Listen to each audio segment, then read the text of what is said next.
If you guys are anything like me, you know some of the most fun you can have on a build is when you make something out of nothing.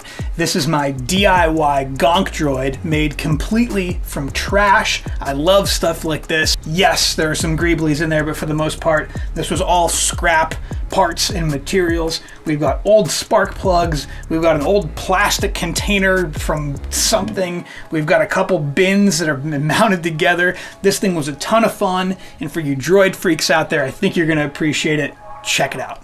These are such great, cheap projects that you can throw maybe in your office or in your man cave or your home theater. They're easy, they're cheap, you can play around. That's one of the awesome things about a build like this. So let's just do a quick look at this guy.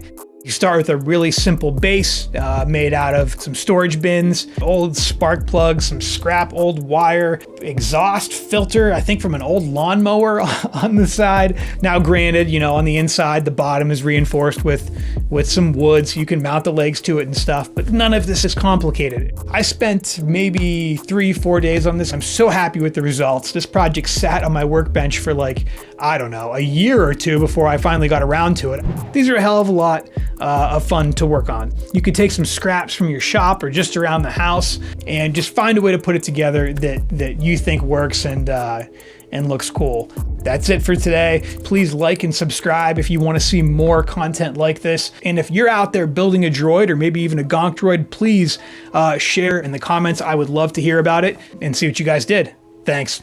Later.